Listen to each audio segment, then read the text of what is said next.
ಓಂ ನಮ ಶಿವಾಯ. ಎಲ್ಲರಿಗೂ ನಮಸ್ಕಾರ. ಇಂದು ಈ ವಿಡಿಯೋದ ಮೂಲಕ ಮೇಷರಾಶಿಯವರ ಜಾತಕದ ಫಲಿತಾಂಶಗಳ ಬಗ್ಗೆ ತಿಳಿದುಕೊಳ್ಳೋಣ.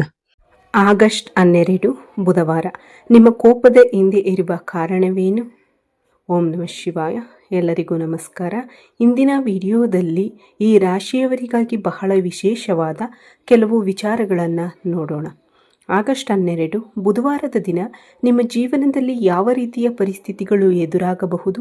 ನಿಮ್ಮ ಸ್ವಭಾವದ ಬಗ್ಗೆ ಇತರರಿಗೆ ಅರ್ಥವಾಗದ ಕೆಲವು ವಿಷಯಗಳು ಯಾವುವು? ವಿಶೇಷವಾಗಿ ನಿಮ್ಮ ಕೋಪ ಬಂದಾಗ ನೀವು ಏಕೆ ಅಷ್ಟು ತೀವ್ರವಾಗಿ ಪ್ರತಿಕ್ರಿಯಿಸುತ್ತೀರಿ? ನಿಮ್ಮ ಕೋಪದ ಹಿಂದೆ ನಿಜವಾಗಿಯೂ ಯಾವ ಭಾವನೆ ಅಡಗಿದೆ? ಯಾರಾದರೂ ನಿಮ್ಮ ನಂಬಿಕೆಯನ್ನು ಮುರಿದಾಗ ನೀವು ಹೇಗೆ ವರ್ತಿಸುತ್ತೀರಿ? ಈ ಎಲ್ಲ ವಿಚಾರಗಳನ್ನು ಇಂದಿನ ರಾಶಿಫಲ ವಿವರದಲ್ಲಿ ತಿಳಿದುಕೊಳ್ಳೋಣ. ಅದರ ಜೊತೆಗೆ ಈ ಅಮಾವಾಸ್ಯೆಯ ದಿನದ ವಿಶೇಷತೆ, ಗ್ರಹಣದ ಹಿನ್ನೆಲೆಯಲ್ಲಿನ ಜ್ಯೋತಿಷ್ಯ ನಂಬಿಕೆಗಳು, ನೀವು ತೆಗೆದುಕೊಳ್ಳಬೇಕಾದ ಮುನ್ನೆಚ್ಚರಿಕೆಗಳು, ಯಾವ ದೇವರ ಆರಾಧನೆ ನಿಮಗೆ ಮನಸ್ಸಿನ ನೆಮ್ಮದಿ ನೀಡಬಹುದು ಮತ್ತು ಯಾವ ವಿಷಯಗಳಲ್ಲಿ ವಿಶೇಷವಾಗಿ ಜಾಗರೂಕರಾಗಿರಬೇಕು ಎಂಬುದನ್ನು ತಿಳಿದುಕೊಳ್ಳೋಣ. ಆದ್ದರಿಂದ ವಿಡಿಯೋವನ್ನು ಕೊನೆಯವರೆಗೂ ನೋಡಿ. ವಿಡಿಯೋ ನಿಮಗೆ ಇಷ್ಟವಾದರೆ ಒಂದು ಲೈಕ್ ಮಾಡಿ. ನಮ್ಮ ಚಾನಲ್ಗೆ ಹೊಸಬರಾಗಿ ಬಂದಿದ್ದರೆ ಸಬ್ಸ್ಕ್ರೈಬ್ ಮಾಡಿ. ನಿಮ್ಮ ಬೆಂಬಲ ನಮಗೆ ಇನ್ನಷ್ಟು ಉತ್ತಮವಾದ ವಿಡಿಯೋಗಳನ್ನು ಮಾಡಲು ಪ್ರೇರಣೆ ನೀಡುತ್ತದೆ. ಮೇಷರಾಶಿಯು ಜ್ಯೋತಿಷ್ಯದಲ್ಲಿ 1ನೇ ರಾಶಿ ಚಕ್ರ ಚಿಹ್ನೆಯಾಗಿದೆ. ಇದರ ಆಕಾಶ ಮಂಟಪವು ಕೊಂಬುಗಳಿರುವ ಮೇಷದ ಕುರಿಯ ಆಕಾರದಲ್ಲಿದೆ. ಅಶ್ವಿನಿ, ಭರಣಿ ಮತ್ತು ಕೃತಿಕಾ ನಕ್ಷತ್ರದ ಮೊದಲ ಪಾದವು ಈ ರಾಶಿಯಲ್ಲಿದೆ. ಈ ರಾಶಿಯ ಅಧಿಪತಿ ಧೈರ್ಯ ಮತ್ತು ಪರಾಕ್ರಮದ ಕಾರಕನಾದ ಕುಜ ಮಂಗಳ. ಇದು ಅಗ್ನಿ ಅಂಶದ ಸಂಕೇತವಾಗಿದೆ. ಮುನ್ನುಗ್ಗುವ ಸ್ವಭಾವ, ನಾಯಕತ್ವದ ಗುಣ, ಚುರುಕುತನ, ಉತ್ಸಾಹ ಮತ್ತು ನಿರ್ಭೀತತೆ ಈ ರಾಶಿಯ ವಿಶೇಷತೆಯಾಗಿದೆ. ಚಕ್ರದಲ್ಲಿ ಇದು ಮೊದಲನೆಯದಾಗಿರುವುದರಿಂದ ಹೊಸ ಆರಂಭ, ಶಕ್ತಿ ಮತ್ತು ಮುಂಚೂಣಿಯಲ್ಲಿರುವ ಗುಣವನ್ನು ಇದು ಸೂಚಿಸುತ್ತದೆ. ಇವರು ಯಾರ ಮಾತನ್ನಾದರೂ ಸುಮ್ಮನೆ ಒಪ್ಪಿಕೊಳ್ಳುವ ಸ್ವಭಾವದವರಲ್ಲ. ಒಂದು ವಿಷಯವನ್ನು ತಮ್ಮದೇ ಆದ ರೀತಿಯಲ್ಲಿ ಅರ್ಥ ಮಾಡಿಕೊಂಡ ನಂತರವೇ ಅದನ್ನು ಒಪ್ಪಿಕೊಳ್ಳಲು ಇಷ್ಟಪಡುತ್ತಾರೆ. ಅವರ ಆತ್ಮಗೌರವ ಅವರಿಗೆ ಬಹಳ ಮುಖ್ಯ. ಯಾರಾದರೂ ಸಾರ್ವಜನಿಕವಾಗಿ ಅವಮಾನಿಸಿದರೆ ಅಥವಾ ತಮ್ಮ ಸಾಮರ್ಥ್ಯವನ್ನು ಕಡಿಮೆ ಮಾತನಾಡಿದರೆ ಅದನ್ನು ಸುಲಭವಾಗಿ ಮರೆಯುವುದು ಇವರಿಗೆ ಕಷ್ಟವಾಗಬಹುದು.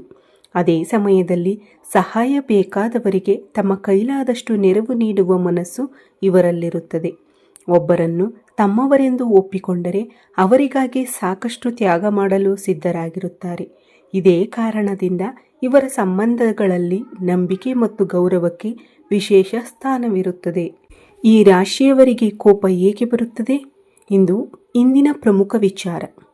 ಧನುರಾಶಿಯವರು ಪ್ರತಿಯೊಂದು ಸಣ್ಣ ವಿಷಯಕ್ಕೂ ಕೋಪಗೊಳ್ಳುವವರು ಎಂಬುದು ಸರಿಯಾದ ಚಿತ್ರಣವಲ್ಲ.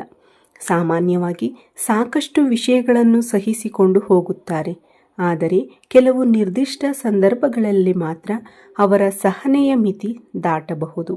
ಮೊದಲನೆಯದು, ಆತ್ಮಗೌರವಕ್ಕೆ ಧಕ್ಕೆಯಾದರೆ. ಯಾರಾದರೂ ನಿಮ್ಮನ್ನು ಉದ್ದೇಶಪೂರ್ವಕವಾಗಿ ಅವಮಾನಿಸಿದರೆ ಅಥವಾ ಎಲ್ಲರ ಮುಂದೆ ನಿಮ್ಮ ಸಾಮರ್ಥ್ಯವನ್ನು ಪ್ರಶ್ನಿಸಿದರೆ ನೀವು ಅದನ್ನು ಸುಮ್ಮನೆ ಸಹಿಸಿಕೊಳ್ಳಲು ಸಾಧ್ಯವಾಗದೇ ಇರಬಹುದು. ಎರಡನೆಯದು, ಅವರ ನಂಬಿಕೆಗೆ ದ್ರೋಹವಾದಾಗ. ನೀವು ಒಬ್ಬರನ್ನು ನಂಬಿದ ನಂತರ ಆ ವ್ಯಕ್ತಿಗೆ ನಿಮಗೆ ಸುಳ್ಳು ಹೇಳಿದರೆ ಅಥವಾ ನಿಮ್ಮ ನಂಬಿಕೆಯನ್ನು ದುರುಪಯೋಗಪಡಿಸಿಕೊಂಡರೆ ನಿಮ್ಮ ಮನಸ್ಸಿಗೆ ಬಹಳ ನೋವಾಗಬಹುದು. ಆ ನೋವು ಕೆಲವೊಮ್ಮೆ ಕೋಪದ ರೂಪದಲ್ಲಿ ಹೊರಬರಬಹುದು. ಮೂರನೆಯದು, ಇವರಿಗೆ ಅನ್ಯಾಯವಾದಾಗ. ನಿಮ್ಮ ಮೇಲೆ ಮಾತ್ರವಲ್ಲ, ನೀವು ಪ್ರೀತಿಸುವ ವ್ಯಕ್ತಿಯ ಮೇಲೆ ಅನ್ಯಾಯವಾದರೂ ನೀವು ತೀವ್ರವಾಗಿ ಪ್ರತಿಕ್ರಿಯಿಸುವ ಸಾಧ್ಯತೆ ಇರುತ್ತದೆ. ಇದೇ ಕಾರಣಕ್ಕೆ ಕೆಲವರು ನಿಮ್ಮನ್ನು ತುಂಬ ಕೋಪದ ಸ್ವಭಾವದವರು ಎಂದುಕೊಳ್ಳಬಹುದು. ಆದರೆ ವಾಸ್ತವದಲ್ಲಿ ನಿಮ್ಮ ಕೋಪದ ಹಿಂದೆ ನೋವು, ನಿರಾಶೆ ಅಥವಾ ನಂಬಿಕೆ ಮುರಿದ ಭಾವನೆ ಇರಬಹುದು. ಆಗಸ್ಟ್ 12ರಂದು ಎಚ್ಚರಿಕೆ ಅಗತ್ಯವಿರುವ ವಿಷಯ. ಈ ದಿನ ಕೆಲವು ವಿಚಾರಗಳಲ್ಲಿ ಭಾವನೆಗಿಂತ ವಿವೇಕಕ್ಕೆ ಹೆಚ್ಚಿನ ಮಹತ್ವ ನೀಡುವುದು ಒಳ್ಳೆಯದು.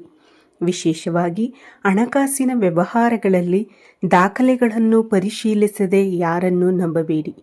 ವ್ಯಾಪಾರದಲ್ಲಿ ಮಾತಿನ ಮೇಲೆ ಮಾತ್ರ ನಿರ್ಧಾರ ತೆಗೆದುಕೊಳ್ಳುವ ಬದಲು ಅಗತ್ಯ ದಾಖಲೆಗಳನ್ನು ಪರಿಶೀಲಿಸಿ. ಯಾರಾದರೂ ನಿಮಗೆ ಒತ್ತಡ ಹಾಕುತ್ತಿದ್ದರೆ ಎಂದ ತಕ್ಷಣ ಕೋಪದಿಂದ ಪ್ರತಿಕ್ರಿಯಿಸಬೇಡಿ. ಒಮ್ಮೆ ಕೋಪದಲ್ಲಿ ಹೇಳಿದ ಮಾತುಗಳನ್ನು ನಂತರ ಹಿಂತೆಗೆದುಕೊಳ್ಳುವುದು ಕಷ್ಟವಾಗಬಹುದು.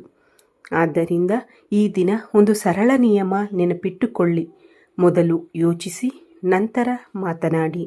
ನಿಮ್ಮ ಆಪ್ತರಿಂದಲೇ ನೋವಾಗುವ ಸಾಧ್ಯತೆ ಇದೆ. ಈ ರಾಶಿಯವರ ಒಂದು ವಿಶೇಷ ಗುಣವೆಂದರೆ ಅವರು ಎಲ್ಲರನ್ನೂ ಒಂದೇ ರೀತಿಯಲ್ಲಿ ತಮ್ಮ ಹತ್ತಿರಕ್ಕೆ ಬಿಡುವುದಿಲ್ಲ.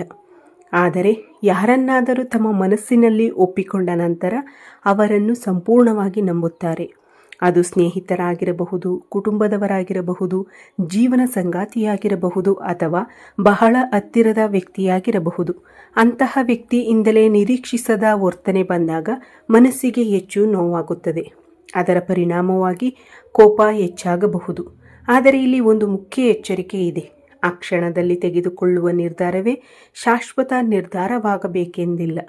ಆದ್ದರಿಂದ ಸಂಬಂಧವನ್ನು ಮುರಿಯುವಂತಹ ನಿರ್ಧಾರವನ್ನು ಕೋಪದಲ್ಲಿರುವಾಗ ತೆಗೆದುಕೊಳ್ಳಬೇಡಿ. ಸ್ವಲ್ಪ ಸಮಯ ತೆಗೆದುಕೊಳ್ಳಿ, ಮೌನವಾಗಿರಿ, ನಂತರ ಪರಿಸ್ಥಿತಿಯನ್ನು ಮತ್ತೊಮ್ಮೆ ಯೋಚಿಸಿ. ಅವಮಾನವನ್ನು ಹೇಗೆ ಎದುರಿಸಬೇಕು? ಯಾರಾದರೂ ನಿಮ್ಮನ್ನು ಕೆಣಕಲು ಪ್ರಯತ್ನಿಸಿದಾಗ ತಕ್ಷಣ ಉತ್ತರ ನೀಡುವುದು ನಿಮ್ಮ ಬಲವಲ್ಲ. ಕೆಲವೊಮ್ಮೆ ಮೌನವೇ ದೊಡ್ಡ ಉತ್ತರವಾಗುತ್ತದೆ. ನಿಮ್ಮ ವಿರುದ್ಧ ಯಾರಾದರೂ ಮಾತನಾಡುತ್ತಿದ್ದಾರೆ ಎಂದು ಕೇಳಿದ ತಕ್ಷಣ ಅವರೊಂದಿಗೆ ಜಗಳಕ್ಕೆ ಹೋಗಬೇಡಿ. ಮೊದಲು ನಿಜವಾದ ವಿಷಯವೇನು ಎಂದು ತಿಳಿದುಕೊಳ್ಳಿ. ಏಕೆಂದರೆ ತಪ್ಪು ಮಾಹಿತಿಯ ಆಧಾರದ ಮೇಲೆ ತೆಗೆದುಕೊಳ್ಳುವ ಒಂದು ನಿರ್ಧಾರವು ಸಂಬಂಧಗಳಿಗೆ ಹಾನಿ ಮಾಡಬಹುದು. ನಿಮ್ಮ ಗೌರವವನ್ನು ಕಾಪಾಡಿಕೊಳ್ಳಲು ಪ್ರತಿಯೊಂದು ಮಾತಿಗೂ ಪ್ರತಿಕ್ರಿಯಿಸುವ ಅಗತ್ಯವಿಲ್ಲ. ಹಣಕಾಸಿನ ವಿಚಾರದಲ್ಲಿ ಜಾಗ್ರತೆ. ಆಗಸ್ಟ್ 12ರಂದು ಹಣದ ವಿಷಯದಲ್ಲಿ ಸ್ವಲ್ಪ ಎಚ್ಚರಿಕೆ ಇರುವುದು ಉತ್ತಮ.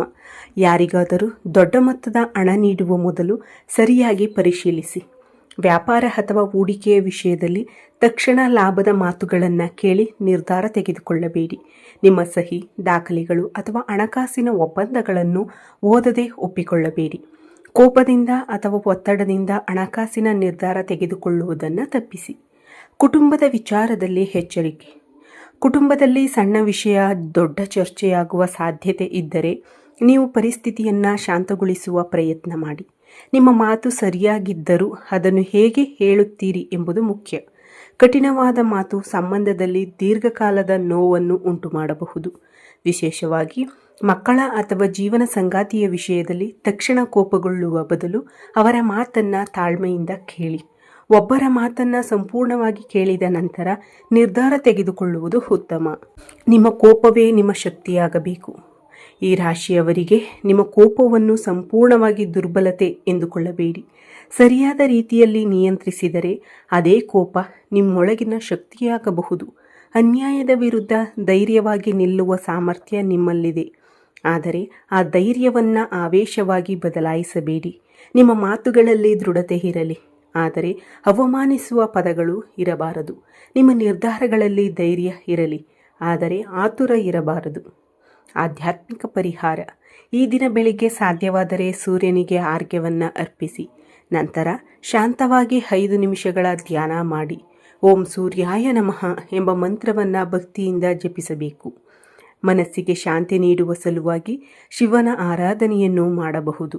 ಓಂ ನಮಃ ಶಿವಾಯ ಎಂಬ ಪಂಚಾಕ್ಷರಿ ಮಂತ್ರವನ್ನು ಜಪಿಸುವುದು ಮನಸ್ಸನ್ನು ಏಕಾಗ್ರಗೊಳಿಸಲು ಸಹಾಯ ಮಾಡುತ್ತದೆ. ನಿಮ್ಮ ಕುಟುಂಬದ ಸಂಪ್ರದಾಯಕ್ಕೆ ಅನುಗುಣವಾಗಿ ಲಕ್ಷ್ಮೀ ದೇವಿಯ ಆರಾಧನೆಯನ್ನು ಮಾಡಬಹುದು. ಸಾಧ್ಯವಾದರೆ ಹತ್ತಿರದ ದೇವಸ್ಥಾನಕ್ಕೆ ಭೇಟಿ ನೀಡಿ ದೇವರ ದರ್ಶನ ಪಡೆಯಿರಿ. ಇವೆಲ್ಲವೂ ಆಧ್ಯಾತ್ಮಿಕ ನಂಬಿಕೆಗಳ ಭಾಗವಾಗಿದ್ದು ನಿಮ್ಮ ಮನಸ್ಸಿಗೆ ನೆಮ್ಮದಿ ಮತ್ತು ಧೈರ್ಯ ನೀಡುವ ರೀತಿಯಲ್ಲಿ ಆಚರಿಸಬಹುದು. ಅಮಾವಾಸ್ಯೆಯ ದಿನದ ವಿಶೇಷತೆ.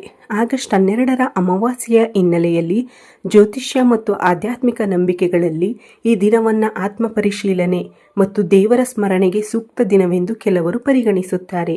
ಈ ದಿನ ಅನಗತ್ಯವಾದ ವಿವಾದಗಳಿಂದ ದೂರವಿರಿ. ಮನಸ್ಸನ್ನು ಶಾಂತವಾಗಿಟ್ಟುಕೊಳ್ಳಿ. ದಾನ ಮಾಡಲು ಸಾಧ್ಯವಾದರೆ ನಿಮ್ಮ ಸಾಮರ್ಥ್ಯಕ್ಕೆ ಅನುಗುಣವಾಗಿ ಅಗತ್ಯವಿರುವವರಿಗೆ ಸಹಾಯ ಮಾಡಿ. ಮನೆಯ ಪೂಜಾ ಸ್ಥಳವನ್ನು ಸ್ವಚ್ಛವಾಗಿಟ್ಟುಕೊಳ್ಳಿ. ಆಧ್ಯಾತ್ಮಿಕ ಚಿಂತನೆ, ಪ್ರಾರ್ಥನೆ ಮತ್ತು ಧ್ಯಾನಕ್ಕೆ ಸ್ವಲ್ಪ ಸಮಯ ಮೀಸಲಿಡಿ. ಕೊನೆಯದಾಗಿ ಒಂದು ಮುಖ್ಯ ಸಂದೇಶ: ಸಿಂಹವು ಪ್ರತಿಯೊಂದು ಕ್ಷಣವೂ ಗರ್ಜಿಸುವುದಿಲ್ಲ, ಅದು ಅಗತ್ಯವಾದ ಸಮಯದಲ್ಲಿ ಮಾತ್ರ ತನ್ನ ಶಕ್ತಿಯನ್ನು ತೋರಿಸುತ್ತದೆ ಎಂಬ ಮಾತಿದೆ. ಅದೇ ರೀತಿಯಲ್ಲಿ ನೀವು ಕೂಡ ಪ್ರತಿಯೊಂದು ಮಾತಿಗೂ ಪ್ರತಿಕ್ರಿಯಿಸುವ ಅಗತ್ಯವಿಲ್ಲ. ನಿಮ್ಮ ಮೌನವನ್ನು ದುರ್ಬಲತೆ ಎಂದು ಯಾರೂ ಭಾವಿಸಬಾರದು. ನಿಮ್ಮ ವಿವೇಕವೇ ನಿಮ್ಮ ದೊಡ್ಡ ಶಕ್ತಿ. ಕೋಪದ ಕ್ಷಣದಲ್ಲಿ ತೆಗೆದುಕೊಳ್ಳುವ ಒಂದು ತಪ್ಪು ನಿರ್ಧಾರವು ವರ್ಷಗಳ ಪರಿಶ್ರಮಕ್ಕೆ ಹಾನಿ ಮಾಡಬಹುದು. ಆದರೆ ಅದೇ ಕ್ಷಣದಲ್ಲಿ ನೀವು ನಿಮ್ಮನ್ನು ನಿಯಂತ್ರಿಸಿಕೊಂಡರೆ ಅದೇ ಪರಿಸ್ಥಿತಿ ನಿಮ್ಮ ಪರವಾಗಿಯೂ ಬದಲಾಗಬಹುದು. ಅಂತಿಮ ಫಲ. ಆದ್ದರಿಂದ ಆಗಸ್ಟ್ 12ರಂದು ಈ ರಾಶಿಯವರು ಮುಖ್ಯವಾಗಿ 3 ವಿಷಯಗಳನ್ನು ನೆನಪಿಟ್ಟುಕೊಳ್ಳಬೇಕು. ಮೊದಲನೆಯದು, ಕೋಪದಲ್ಲಿ ನಿರ್ಧಾರ ತೆಗೆದುಕೊಳ್ಳಬಾರದು. ಎರಡನೆಯದು, ಹಣಕಾಸಿನ ವ್ಯವಹಾರಗಳಲ್ಲಿ ಸಂಪೂರ್ಣ ಪರಿಶೀಲನೆ ಮಾಡಬೇಕು. ಮೂರನೆಯದು, ಸಂಬಂಧಗಳಲ್ಲಿ ಮಾತಿಗಿಂತ ಅರ್ಥ ಮಾಡಿಕೊಳ್ಳುವಿಕೆಗೆ ಆದ್ಯತೆ ನೀಡಬೇಕು. ನಿಮ್ಮ ಕೋಪವನ್ನು ನೀವು ನಿಯಂತ್ರಿಸಿದರೆ ನಿಮ್ಮ ಮುಂದೆ ಇರುವ ಅನೇಕ ಸಮಸ್ಯೆಗಳನ್ನು ಸಹ ಸುಲಭವಾಗಿ ದಾಟಬಹುದು. ನಿಮ್ಮ ಆತ್ಮಗೌರವವನ್ನು ಕಾಪಾಡಿಕೊಳ್ಳಿ, ಆದರೆ ಅದಕ್ಕಾಗಿ ನಿಮ್ಮ ಮನಸ್ಸಿನ ಶಾಂತಿಯನ್ನು ಕಳೆದುಕೊಳ್ಳಬೇಡಿ. ನಿಮ್ಮ ಶಕ್ತಿ ನಿಮ್ಮ ಧೈರ್ಯದಲ್ಲಿ ಮಾತ್ರವಲ್ಲ, ನಿಮ್ಮನ್ನು ನೀವು ನಿಯಂತ್ರಿಸಿಕೊಳ್ಳುವ ಸಾಮರ್ಥ್ಯದಲ್ಲಿಯೂ ಇದೆ. ಈ ರಾಶಿಯವರು ನಿಮ್ಮ ಜೀವನದಲ್ಲಿ ಉತ್ತಮವಾದ ದಿನಗಳು ಬರಲಿ ಎಂದು ಹಾರೈಸುತ್ತೇನೆ. ಶಿವನ ಕೃಪೆ ಮತ್ತು ಲಕ್ಷ್ಮೀದೇವಿಯ ಆಶೀರ್ವಾದ ನಿಮ್ಮ ಕುಟುಂಬದ ಮೇಲೆ ಸದಾ ಇರಲಿ. ಓಂ ನಮಃ ಶಿವಾಯ. ವಿಡಿಯೋ ನಿಮಗೆ ಇಷ್ಟವಾದರೆ ಲೈಕ್ ಮಾಡಿ, ನಿಮ್ಮ ಸ್ನೇಹಿತರು ಮತ್ತು ಕುಟುಂಬದವರೊಂದಿಗೆ ಹಂಚಿಕೊಳ್ಳಿ. ಹೊಸ ವಿಡಿಯೋಗಳಿಗಾಗಿ ನಮ್ಮ ಚಾನಲನ್ನು ಸಬ್ಸ್ಕ್ರೈಬ್ ಮಾಡಿಕೊಳ್ಳಿ. ಈ ವಿಡಿಯೋ ವೀಕ್ಷಿಸಿದ ನನ್ನ ಎಲ್ಲ ವೀಕ್ಷಕ ಬಂಧುಗಳಿಗೂ ಧನ್ಯವಾದಗಳು. ಎಲ್ಲರಿಗೂ ಶುಭವಾಗಲಿ. ಜೈ ಶ್ರೀರಾಮ್. ಹರ ಹರ ಮಹಾದೇವ್. ಜೈ ಶ್ರೀ ಕೃಷ್ಣ.